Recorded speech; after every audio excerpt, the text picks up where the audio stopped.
നമുക്ക് വീണ്ടും ദൈവ സാന്നിധ്യത്തിലേക്ക് കടന്നു വരികയും ദൈവവചനം പഠിക്കാനായിട്ട് നമുക്ക് സമയം ചെലവഴിക്കാം. എബ്രായ ലേഖനം 11-ാം അധ്യായത്തിലാണ് നമ്മൾ പഠിക്കുന്നത്. അതിൻ്റെ 16-ാമത്തെ വാക്യത്തിൽ അവരോ അധികം നല്ലതിനെ സ്വർഗീയമായതിനെ തന്നെ കാംക്ഷിച്ചിരുന്നു, അതുകൊണ്ട് ദൈവം അവരുടെ ദൈവം എന്ന് വിളിക്കപ്പെടുവാൻ ലജ്ജിക്കുന്നില്ല. അപ്പോൾ ദൈവം അഭിമാനിക്കുന്ന ഒരു ദൈവ പൈതലിൻ്റെ ഒരു സ്വഭാവ പ്രത്യേകത എന്തായിരിക്കും? സ്വർഗീയമായതിനെ കാംക്ഷിക്കുന്നവനായിരിക്കും അത് അവൻ. ഞാൻ പറഞ്ഞ മനസ്സിലായല്ലോ. നമ്മളെ ഓർത്ത് ദൈവം അഭിമാനിക്കണമെങ്കിൽ അതാണല്ലോ ദൈവത്തെ പ്രസാദിപ്പിക്കുന്ന വിശ്വാസം എന്ന് പറയുന്നത്. വിശ്വാസം കൂടാതെ ദൈവത്തെ പ്രസാദിപ്പിക്കുവാൻ കഴിയുകയില്ല. എൻ്റെ വിശ്വാസം ദൈവത്തെ പ്രസാദിപ്പിക്കുന്നതാകണമെങ്കിൽ ആ വിശ്വാസം എന്താണെന്ന് നമ്മൾ കണ്ടു. കാണാത്ത കാര്യങ്ങളുടെ അല്ലെങ്കിൽ കാണാൻ കഴിയാത്ത കാര്യങ്ങളുടെ നിശ്ചയമാണ്, നിത്യതയുടെ ദർശനമാണ്, ഉറപ്പാണ്. ആ അഷ്വറൻസ് ഉണ്ടാകുമ്പോൾ എനിക്ക് ഭൂമിയിലുള്ള കാര്യങ്ങളോടുള്ള എൻ്റെ മോഹങ്ങളെല്ലാം നഷ്ടപ്പെടുകയാണ്. അതുകൊണ്ട് സ്വർഗീയമായതിനെ കാംക്ഷിക്കുന്ന നിത്യതയുടെ ദർശനത്തിൽ ജീവിക്കുന്ന ഒരു വ്യക്തിയാണ്, ആ വ്യക്തിയെയാണ് ദൈവം എന്ത് ചെയ്യുന്നത്? അഭിമാനത്തോടുകൂടെ എൻ്റെ പുത്രൻ എന്ന് വിളിക്കുന്നത്, എൻ്റെ മകൻ എന്ന് വിളിക്കുന്നത്, അല്ലെങ്കിൽ ഞാൻ അവൻ്റെ ദൈവമാണ് എന്ന് അഭിമാനത്തോടുകൂടെ പറയുന്നത്. അതുകൊണ്ടാണ് ഞാൻ പറഞ്ഞത്, അബ്രഹാമിൻ്റെയും ഇസ്ഹാക്കിൻ്റെയും യാക്കോബിൻ്റെയും ദൈവമാണ് ഞാനെന്ന് പറയാൻ ദൈവത്തിന് യാതൊരു പ്രയാസവും ഇല്ല. പക്ഷേ ഞാൻ ലോത്തിൻ്റെ ദൈവമാണെന്ന് പറയാൻ ദൈവം ഇഷ്ടപ്പെടുന്നില്ല. ലോത്തിൻ്റെ ദൈവമാണെന്ന് ചോദിച്ചാൽ ആന്നു ഓണർഷിപ്പ് കറക്റ്റാണ് അല്ലേ? ഓണർഷിപ്പ് ഉണ്ടെങ്കിലും നമുക്ക് അഭിമാനത്തോടെ പറയാനൊരു മടി ഇല്ലേ? എൻ്റെ ഒരു കൂട്ടുകാരൻ, ഒരു പയ്യൻ, ഇപ്പോഴുള്ളതല്ല, കുറച്ച് കാലങ്ങൾക്ക് മുമ്പ്, അന്ന് എല്ലാ പുതിയ കാറുകൾ ഇറങ്ങിയ സമയത്ത് അവൻ്റെ കൂടെ പഠിച്ച ഒരു പയ്യനുണ്ട്. അവൻ്റെ കല്യാണമാണ്, കൂടെ പഠിച്ചതാണ്. അവൻ്റെ കല്യാണത്തിന് ചെന്ന് കഴിഞ്ഞപ്പോഴത്തേക്ക് അവിടെ ബെൻസും BMW ഒക്കെ ഉള്ള കാറുകളെ മാത്രമേ കല്യാണത്തിൻ്റെ അവിടെ കിടപ്പുള്ളൂ. ചെറിയ കാറുകളൊന്നുമില്ല. ഇവൻ്റേതാണ് ഒരു പഴയ ഒരു ചടാക്ക് അംബാസിഡർ കാറാണ്. പെയിൻറ്റും ഒക്കെ പോയി ഒരു പഴയ ഒരു അംബാസിഡർ കാറിലാണ് ഇവൻ ചെല്ലുന്നത്. ഇവൻ അവിടെ കാറ് പാർക്ക് ചെയ്തിട്ട് കല്യാണത്തിന് കൂടി. കല്യാണം കൂടിയിട്ട് ഇടയ്ക്ക് ഇറങ്ങി വരണമായിരുന്നു, ഇടയ്ക്ക് അത്യാവശ്യം ഉള്ളവരെ പോകണമായിരുന്നു. തിരിച്ചു വന്നപ്പം 2 ബെൻസ് കാറിനിടയ്ക്ക് ഇവൻ കൊണ്ട് വണ്ടി പാർക്ക് ചെയ്തപ്പോൾ ആരും ഇല്ലായിരുന്നു അവിടെ. 2 ബെൻസ് കാറിൻ്റെ ഇടയ്ക്ക് ഇവൻ്റെ അംബാസിഡർ കാർ കിടക്കുക. അപ്പോൾ ഒരു ബെൻസിൻ്റെ ഡ്രൈവർ ഇവൻ്റെ കാറെ ചവിട്ടിക്കൊണ്ട് ഇങ്ങനെ നിൽക്കുക. ആരടാ ഈ പാട്ട എന്തോ അംബാസിഡറും കൊണ്ട് വന്നതെന്ന് ഡ്രൈവറാ ചോദിക്കുന്നത്. കൊച്ചുമോൻ എന്നവൻ്റെ പേര്. കൊച്ചുമോനൊരു മടി എൻ്റെ കാറാന്ന് പറയാൻ. അതുകൊണ്ട് കൊച്ചുമോൻ എന്ത് ചെയ്തു? ആരാന്നോ വന്നിരിക്കുന്നത് എന്ന് പറഞ്ഞ് തിരിച്ച് കല്യാണത്തിന് കയറിപ്പോയി. പിന്നെ ബെൻസ് കാറിൻ്റെ ഡ്രൈവർ പോയതിന് ശേഷമാണ് അവൻ തിരിച്ചു വന്ന് കാറ് ഓടിച്ചുകൊണ്ട് പോയത്. അവൻ്റെ കാറാ ശരിയാണ്, പക്ഷേ അവൻ്റെ കാറാണെന്ന് പറയാനുള്ള അഭിമാനം അവന് നഷ്ടപ്പെട്ടു. ഞാൻ പറഞ്ഞ മനസ്സിലായല്ലോ. ഇതേപോലെ തന്നെ ദൈവം നമ്മുടെ ദൈവമാണെന്ന് ചോദിച്ചാൽ ശരിയാണ്, പക്ഷേ നമ്മൾ ഭൂമിയിലുള്ള കാര്യങ്ങൾ അന്വേഷിച്ചുകൊണ്ടിരിക്കുകയാണെങ്കിൽ, ലോകത്തിൻ്റെ കറ പിടിച്ചവരാണെങ്കിൽ, ഇവൻ്റെ ദൈവം ആരാണെന്ന് ചോദിക്കുമ്പോൾ ഇവൻ്റെ ദൈവം ഞാനാണെന്ന് പറയാൻ ദൈവത്തിന് എന്താ? അഭിമാനമില്ല, മടിയാണ് ഉണ്ടാവുന്നത്. അതുകൊണ്ട് വിശ്വാസത്താൽ അവർ എന്ത് ചെയ്തു?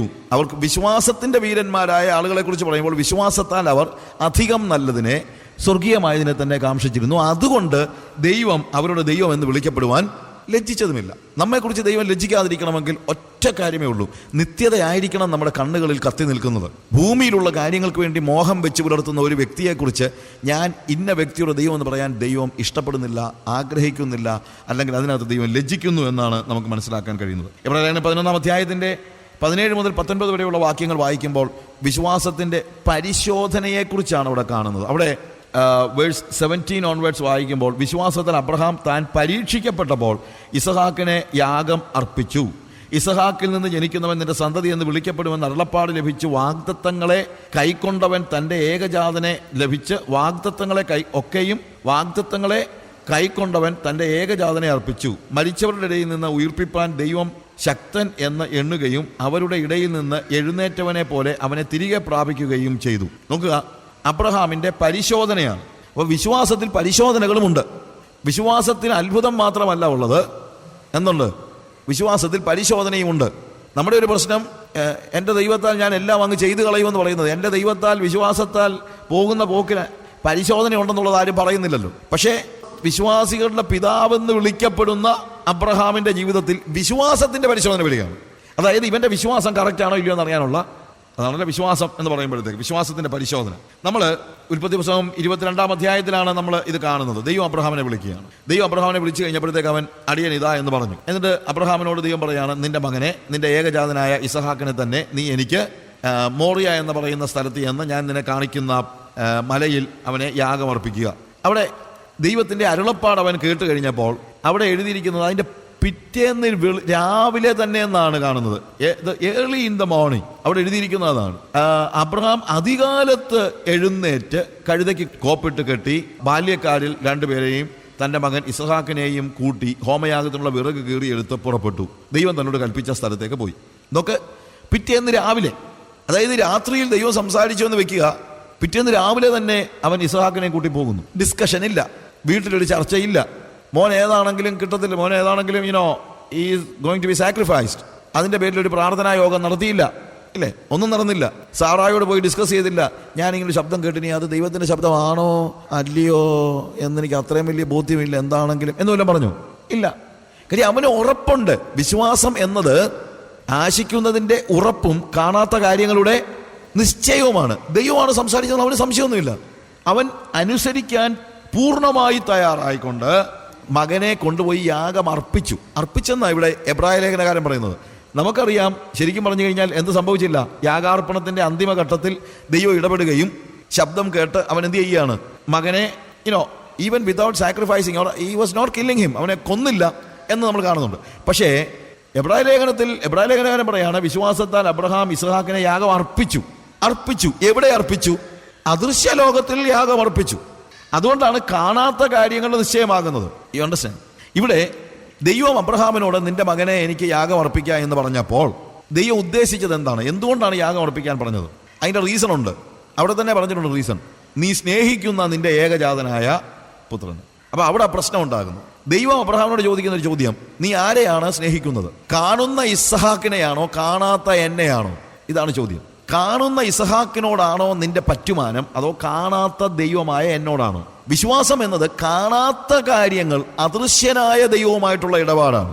അദൃശ്യനായ ദൈവവുമായി സ്നേഹബന്ധം പുലർത്തിയിരുന്ന, അല്ലെങ്കിൽ ദൈവത്തിന്റെ സ്നേഹിതനായിരുന്ന അബ്രഹാം.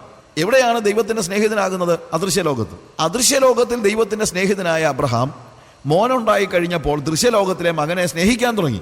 അപ്പൊ ദൈവം പറഞ്ഞു, ഇത് നടക്കത്തില്ല. കാരണം നീ എന്നെയാണ് സ്നേഹിക്കുന്നതെങ്കിൽ ആ സ്നേഹം പരിപൂർണമായിരിക്കണം, അവിടെ വേറെ ആർക്കും ഇടപാടില്ല. ഡിട്രിഷ് ബോണോഫർ പറഞ്ഞൊരു വാക്ക് ഞാൻ പല സ്ഥലങ്ങളിലും ഉദ്ധരിച്ചിട്ടുണ്ട്. ശിഷ്യത്വത്തെക്കുറിച്ചുള്ള പഠനങ്ങളിലൊക്കെ അത് വന്നിട്ടുണ്ട്. When A person becomes A disciple of Jesus is coming in between him and his normal life. ഒരു വ്യക്തി യേശുവിന് എൻ്റെ ശിഷ്യനാകുമ്പോൾ അവനും അവൻ്റെ സാധാരണ ലോകത്തിനും മധ്യേ യേശു കയറി വഴിമുടക്കി നിൽക്കുകയാണ്. പിന്നെ യേശുവാണ് അവൻ്റെ ഇമ്മീഡിയറ്റ് റിയാലിറ്റി. പിന്നെ അവൻ യേശുവിനെ മുട്ടിമുട്ടിയാണ് നടക്കുന്നത്. ഹാനോക്ക് ദൈവത്തെ മുട്ടിമുട്ടിയാണ് നടക്കുന്നത്. അവന് വേറെ ഒന്നും യാഥാർത്ഥ്യമല്ല. ലോകത്തിൻ്റെ കാര്യങ്ങളെല്ലാം അവൻ യേശുവിനപ്പുറത്താണ്. അവൻ്റെ ഭാര്യയും മക്കളും ഉൾപ്പെടെ. അവനവൻ്റെ ഭാര്യയുടെ കൂടെ നടക്കുന്നുണ്ടായിരിക്കാം. പക്ഷേ ഭാര്യയുടെ കൂടെ നടക്കുമ്പോഴും ഭാര്യയ്ക്കും അവനും മധ്യത്തിൽ ആരുണ്ട്? ദൈവമുണ്ട്. ഞാൻ എൻ്റെ ഭാര്യയുടെ കൂടെ നടക്കുന്നു, എൻ്റെ മക്കളുടെ നടക്കുന്നു, അതിനകത്തൊന്നും തെറ്റില്ല. പക്ഷേ എനിക്കും എൻ്റെ ഭാര്യയ്ക്കും മധ്യേ ഞാൻ യേശുവിനെ പ്രതിഷ്ഠിച്ചിട്ടുണ്ട്. എൻ്റെ ഇമ്മീഡിയറ്റ് റിയാലിറ്റി എൻ്റെ ഭാര്യയല്ല, എൻ്റെ ഇമ്മീഡിയറ്റ് റിയാലിറ്റി എൻ്റെ മക്കളല്ല, എൻ്റെ ഇമ്മീഡിയറ്റ് റിയാലിറ്റി യേശുവാണ്. ഞാൻ പറഞ്ഞാൽ മനസ്സിലാകുന്നുണ്ടല്ലോ? ഇപ്പൊ ദൈവം ചോദിക്കുകയാണ്, അബ്രഹാമേ, ആരാണ് നിന്റെ ഇമ്മീഡിയറ്റ് റിയാലിറ്റി? എനിക്കിപ്പോൾ അറിയണം. ഇസ്ഹാക്കാണോ ഞാനാണോ? ഇസ്ഹാക്കാണെങ്കിൽ അവനെ പിടിച്ച് അപ്പുറത്ത് നിർത്ത്. എനിക്കും നിനക്കും മധ്യത്തിലേക്ക് ഇസ്ഹാക്ക് കടന്നു വരുന്നത് എനിക്ക് സഹിക്കാൻ പറ്റത്തില്ല. ദൈവം ഈസ് എ ജലസ് ഗാഡ്. അവൻ തീഷ്ണതയുള്ള ഒരു ദൈവമാണ്. ദൈവം ഒരിക്കലും നമുക്കും ദൈവത്തിനും മധ്യത്തിലേക്ക് വേറെ എന്തെങ്കിലും ഒന്നിനെ കടത്തിവിടാൻ സമ്മതിക്കത്തില്ല. അത് പണമാണെങ്കിലും പദവികളാണെങ്കിലും മക്കളാണെങ്കിലും. അതുകൊണ്ട് കർത്താവ് ടെസ്റ്റ് ചെയ്യുകയാണ്. അവൻ്റെ വിശ്വാസത്തിൻ്റെ പരിശോധനയാണ്. എന്താണ് വിശ്വാസത്തിൻ്റെ പരിശോധനയിൽ തെളിയിക്കപ്പെടേണ്ടത്? ആരാണ് അബ്രഹാമിൻ്റെ ഇമ്മീഡിയറ്റ് റിയാലിറ്റി? അബ്രഹാം അത് പ്രൂവ് ചെയ്തു. എന്ത് പ്രൂവ് ചെയ്തു? ദൈവമാണ് എൻ്റെ ഇമ്മീഡിയറ്റ് റിയാലിറ്റി. തിരിച്ചു വരുമ്പോൾ ഇസ്ഹാക്ക് കൂടെ ഉണ്ട്. കൂടാരത്തിൽ ഇസ്ഹാക്ക് അങ്ങോട്ടും ഇങ്ങോട്ടൊക്കെ നടക്കുന്നുണ്ടായിരിക്കാം. പക്ഷേ പിന്നീട് ഒരിക്കലും അബ്രഹാമിനും ദൈവത്തിനും മധ്യത്തിലേക്ക് ഇസ്ഹാക്ക് കയറി വന്നിട്ടില്ല. അതുകൊണ്ടാണ് അവനെ യാഗമർപ്പിച്ചു എന്ന് പറയുന്നത്. കാരണം അബ്രഹാമിൻ്റെ അദൃശ്യ യാഥാർത്ഥ്യങ്ങളുടെ ഇടയിലേക്ക് ദൃശ്യ യാഥാർത്ഥ്യമായിട്ട് ഇസ്ഹാക്കിന് കടന്നു വരാൻ കഴിയാത്ത നിലയിൽ ഇസ്ഹാക്കിനെ ഹൃദയത്തിൽ നിന്നും ആത്മാവിൻ്റെ ലോകത്തു നിന്നും അബ്രഹാം യാഗമർപ്പിച്ചു. ദൈവം നമ്മളോട് ചോദിക്കുന്ന ചോദ്യം ഇതാണ്, ആരാണ് നിന്റെ ഇമ്മീഡിയറ്റ് റിയാലിറ്റി? ഇസ്ഹാക്കാണോ അതോ ദൈവമാണോ? നമ്മളോട് തന്നെ ചോദിച്ചു നോക്കുക, ആരാണ് നമ്മുടെ ഇമ്മീഡിയറ്റ് റിയാലിറ്റി? ഇന്നൊരു വലിയ പ്രശ്നമാണ്. ദൈവത്തെക്കാൾ നമ്മൾ സ്നേഹിക്കുന്നത് പലപ്പോഴും നമ്മുടെ മക്കളെയാണ്. ഇന്ന് മക്കളാണ് രാജാക്കന്മാർ. എല്ലാവരും നമ്മൾ പറയുന്നത്, എൻ്റെ കുഞ്ഞുങ്ങൾക്ക് വേണ്ടിയല്ലയോ ഞാൻ ജീവിക്കുന്നത്, ഇതൊക്കെയാണ് എല്ലാവരും പറയുന്നത്, ഇല്ലേ? കുഞ്ഞുങ്ങൾ യഹോവ നൽകിയ ദാനം, അതിനപ്പുറത്തൊന്നുമില്ല. നിങ്ങൾ നിങ്ങളുടെ മക്കൾക്ക് വേണ്ടിയാണ് ജീവിക്കുന്നതെന്ന് ഒരു യഥാർത്ഥ ക്രിസ്ത്യാനി പറയുകയാണെങ്കിൽ ദൈവം പറയും, എന്നാൽ അവനെ യാഗമർപ്പിക്കാൻ. നമ്മൾ അത്രയ്ക്കും യഥാർത്ഥ ക്രിസ്ത്യാനി അല്ലാത്തത് കൊണ്ടാണ് ദൈവം മിണ്ടാത്തത്, അല്ലെങ്കിൽ ദൈവം പറയുന്നത് നമ്മൾ കേൾക്കാത്തത്. ദൈവം എത്രയോ പ്രാവശ്യം പറയുന്നുണ്ടായിരിക്കും പിള്ളേരെ യാഗമർപ്പിക്കാൻ, പക്ഷെ നമ്മൾ കേൾക്കുന്നില്ല. നമ്മൾ ഈ പൈസയുടെ കിലുക്കമല്ല കേൾക്കുന്നുള്ളൂ, വേറെ ഒന്നും കേൾക്കുന്നില്ലല്ലോ. പൈസയുടെ കിലുക്കം കേൾക്കുന്നതിന് ദൈവശബ്ദം കേൾക്കാൻ കഴിയത്തില്ല. രണ്ടും കൂടെ പറ്റത്തില്ലെന്ന് കർത്താവ് തന്നെ പറഞ്ഞിട്ടുണ്ട്. നിങ്ങൾക്ക് ദൈവത്തെയും മാമോനെയും ഒരുമിച്ച് സേവിപ്പാൻ കഴിയയില്ല. ഇന്ന് മനുഷ്യൻ കേൾക്കുന്ന ശബ്ദം ഒന്നേ ഉള്ളൂ, കിലുക്കം, മണി, പണത്തിൻ്റെ കിലുക്കം മാത്രമാണ് കേൾക്കുന്നത്. ആ കിലുക്കം കേൾക്കുന്നവന് ദൈവത്തിൻ്റെ ശബ്ദം കേൾക്കാൻ കഴിയത്തില്ല. ദൈവത്തിൻ്റെ ശബ്ദം കേൾക്കാൻ കഴിയുമായിരുന്നെങ്കിൽ ദൈവം 1000 വട്ടം നിങ്ങളോട് പറഞ്ഞിട്ടുണ്ട് നിങ്ങളുടെ കുഞ്ഞുങ്ങളെ യാഗം അർപ്പിക്കാൻ. ദൈവത്തിനും നിങ്ങൾക്കും മധ്യത്തിലേക്ക് നിങ്ങളുടെ കുഞ്ഞുങ്ങൾ കിടന്ന് കളിക്കുകയാണ്. നിങ്ങളുടെ വാസ്തവത്തിൽ എനിക്ക് ഒത്തിരി പാരൻറ്റിങ്ങിനെ കുറിച്ച് ഞാൻ പലപ്പോഴും ക്ലാസ്സുകൾ എടുക്കാറുണ്ട്. എനിക്ക് ഒത്തിരി പറയണമെന്നുണ്ട് ആ കാര്യത്തെക്കുറിച്ച്. ഇന്ന് കുഞ്ഞുങ്ങൾ കുഞ്ഞുങ്ങളായിട്ട് വേണം വീട്ടിൽ വളരാൻ, രാജാക്കന്മാരായിട്ട് വളരരുത്. ഇന്ന് നിങ്ങൾ എപ്പോൾ ഉറങ്ങണമെന്ന് ഞാൻ ചോദിച്ചോട്ടെ, ഇന്ന് നിങ്ങളുടെ വീട്ടിലെ തീരുമാനം എടുക്കുന്ന ആരാണ്? ഇന്ന് അപ്പനും അമ്മയും ഒന്നും അല്ല തീരുമാനം എടുക്കുന്നത്, പിള്ളേരാണ് തീരുമാനം എടുക്കുന്നത്. നിങ്ങൾ ഏത് TV ചാനൽ കാണണമെന്ന് തീരുമാനം എടുക്കുന്നത് നിങ്ങളുടെ പിള്ളേരല്ലേ? ടെലിവിഷനിൽ ഏത് ചാനൽ കാണണമെന്ന്, എൻ്റെ വീട്ടിൽ ടെലിവിഷനൊന്നും ഇല്ല, അതുകൊണ്ട് എനിക്കത് വിഷയമല്ല. ഞാൻ പറഞ്ഞത് ടെലിവിഷനിൽ ഏത് ചാനൽ കാണണം. ടെലിവിഷൻ ഉള്ളവർ തല്ലിപ്പൊട്ടിക്കണമെന്ന് ഞാൻ പറഞ്ഞില്ല, പക്ഷേ തല്ലിപ്പൊട്ടിച്ചാൽ കുഴപ്പമൊന്നുമില്ല. തല്ലിപ്പൊട്ടിച്ചെന്ന് പറഞ്ഞാൽ ഒരു നഷ്ടം ഉണ്ടാകാനില്ല. ഞാൻ പറഞ്ഞത് നിങ്ങൾ ടെലിവിഷൻ കാണുന്നവരുണ്ടെങ്കിൽ കണ്ടോ, എനിക്കതൊന്നും വിഷയമല്ല. പക്ഷേ എൻ്റെ ഒരൊറ്റ ചോദ്യം, ടെലിവിഷനിൽ ഏത് ചാനലും നിങ്ങൾ കാണണമെന്ന് തീരുമാനിക്കുന്നത് നിങ്ങളാണോ നിങ്ങളുടെ പിള്ളേരാണോ? നിങ്ങൾ തന്നെ പറ. നിങ്ങളുടെ പിള്ളേർക്ക് ടെലിവിഷൻ കാണണ്ടാത്ത സമയത്ത് വല്ലതും നിങ്ങൾ കണ്ടെങ്കിലേ ഉള്ളൂ. അവന് കാണണമെങ്കിൽ അവൻ തന്നെ കാണും. കാര്യം അവനാണ് നിങ്ങളുടെ കുടുംബത്തിലെ തീരുമാനം എടുക്കുന്ന ആൾ. ഇതൊന്നും പഴയ കാലത്തുണ്ടായിരുന്ന കാര്യമല്ല. കുഞ്ഞുങ്ങൾ തീരുമാനമെടുക്കാൻ കഴിവുള്ളവരല്ല. അവരെ കൊണ്ട് തീരുമാനം എടുപ്പിക്കരുത്. നിങ്ങൾ വേണം അവർക്ക് വേണ്ടി തീരുമാനമെടുക്കാൻ. പറയുന്നത് മനസ്സിലാകുന്നുണ്ടെന്ന് ഞാൻ ചിന്തിക്കുന്നു. ഇല്ലെങ്കിൽ നിങ്ങളെ ഏതെങ്കിലും അനാഥശാലയിലോട്ടോ വൃദ്ധാശ്രമത്തിലോട്ടോ തള്ളി വിട്ടിട്ട് പോകാനും അവൻ തീരുമാനമെടുക്കും. ഇച്ചിരി കഴിയുമ്പോൾ അവനാ തീരുമാനമെടുക്കുന്നത്. അത് നടന്നുകൊണ്ടിരിക്കുകയാണ്. ഞാനിപ്പോൾ പറയുമ്പോൾ നിങ്ങൾക്ക് അത്ര അത്ഭുതമൊന്നും ഇല്ലല്ലോ. ഇതൊക്കെയല്ലേ നമ്മുടെ ചുറ്റും നടന്നുകൊണ്ടിരിക്കുന്നത്, അല്ലേ? നമ്മൾ കണ്ടുകൊണ്ടിരിക്കുന്ന കാര്യമാണ്. കുഞ്ഞുങ്ങൾ എല്ലായ്പ്പോഴും കുഞ്ഞുങ്ങളായിട്ട് വേണം വളരാൻ. അവർ യഹോവ നൽകിയ ദാനം. ദൈവം നിങ്ങളുടെ കയ്യിൽ ഭരമേൽപ്പിച്ചിരിക്കുന്നതാണ് കുഞ്ഞുങ്ങൾ. വേദപുസ്തകം പഠിപ്പിക്കുന്നു, ബാലന് ശിക്ഷ കൊടുക്കാതിരിക്കരുത്, വടികൊണ്ട് തല്ലിയാൽ അവൻ ചത്തുപോകത്തില്ലെന്ന്. നമ്മളെ എന്താ വടികൊണ്ട് തല്ലിയാൽ പിള്ളേർ ചത്തുപോകുന്ന, ഇല്ലേ? ചത്തുപോകുന്ന. അങ്ങനെ ചത്തുപോകത്തൊന്നുമില്ല. അത് നിങ്ങൾ പേടിക്കുകയൊന്നും വേണ്ട. ഞാൻ പറഞ്ഞത് നിങ്ങളുടെ ഇമ്മീഡിയറ്റ് റിയാലിറ്റി ആരാണ്? നിങ്ങളുടെ ഏറ്റവും അടുത്ത യാഥാർത്ഥ്യം ആരാണ്? നിങ്ങളുടെ ഏറ്റവും അടുത്ത യാഥാർത്ഥ്യം നിങ്ങളുടെ കുഞ്ഞുങ്ങൾ പോലും ആകരുത്. ആരായിരിക്കണം ഏറ്റവും അടുത്ത യാഥാർത്ഥ്യം? യേശു ആയിരിക്കണം. യേശു അല്ല നിങ്ങൾക്കും യേശുവിനും മധ്യത്തിലേക്ക് നിങ്ങളുടെ പിള്ളേർ കടന്നുകൂടിയാൽ സാക്രിഫൈസ് ചെയ്യും. കൊണ്ടുപോയി കഴുത്ത് വെട്ടി മുറിക്കുകയൊന്നും വേണ്ട. പക്ഷേ നിങ്ങളുടെ ലോകത്തിലേക്ക്, നിങ്ങളുടെ ആത്മാവിൻ്റെ ലോകത്തിലേക്ക് നിങ്ങളുടെ കുഞ്ഞുങ്ങളെ കയറാൻ അനുവദിക്കരുത്. അത് ദൈവികമല്ല. ദൈവം നിങ്ങളോട് ആവശ്യപ്പെടുന്നു, ഇസഹാക്കിനെ യാഗം കഴിക്കുക. അത് അവനും നല്ലതാ. കാര്യം നിങ്ങളുടെ യാഥാർത്ഥ്യം, നിങ്ങളുടെ ഏറ്റവും അടുത്ത യാഥാർത്ഥ്യം ദൈവമാകുമ്പോഴാണ് അവനും നന്മയിൽ ജീവിക്കാൻ കഴിയുന്നത്. അല്ലെങ്കിൽ അവനും നന്മയിൽ ജീവിക്കാൻ കഴിയത്തില്ല. ഞാൻ പറഞ്ഞത് നിങ്ങൾ ഗ്രഹിക്കുന്നുവെന്ന് ഞാൻ ചിന്തിക്കുന്നു. പ്രിയമുള്ളവരെ, അബ്രഹാം വിശ്വാസത്താൽ അവൻ ഇസഹാക്കിനെ യാഗം അർപ്പിക്കാനായിട്ട് ദൈവം അവനോട് പറയുമ്പോൾ അവൻ പറയാണ് യെസ്. പിറ്റേ ദിവസം വെളുപ്പിനെ തന്നെ, ഒരു നിമിഷം പോലും ഇല്ലാതെ അവൻ എന്ത് ചെയ്യുന്നു? മകനെ കൂട്ടിക്കൊണ്ട് യാഗമർപ്പിക്കാൻ പോയി.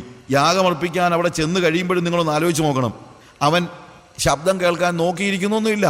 നമ്മളൊക്കെ ആണെങ്കിൽ യാഗമർപ്പിക്കാൻ ഇങ്ങനെ പിച്ചാത്തിയൊക്കെ പിടിച്ചോണ്ട് നിന്നേനെ, കർത്താവേ ശബ്ദമൊന്നും കേൾക്കുന്നില്ലല്ലോ, എന്തുകൊണ്ടാണ് കർത്താവേ ബാലിൻ്റെ മേൽ കൈവെക്കരുതേ എന്ന്, എന്താ നീ ഒരു ശബ്ദം കേൾപ്പിക്കാത്തത് എന്ന് പറഞ്ഞ് നോക്കിയിരിക്കും. പക്ഷേ അബ്രഹാം കുഞ്ഞിനെ യാഗം അർപ്പിക്കാൻ പോയപ്പോൾ ദൈവം ഇപ്പം സംസാരിക്കുമായിരിക്കും, എന്നാലും ദൈവം അങ്ങനെ അങ്ങ് വിട്ടുകളയുമോ എന്നൊന്നും ചിന്തിച്ച് അവൻ്റെ സമയം മെനക്കെടുത്തിയൊന്നുമില്ല.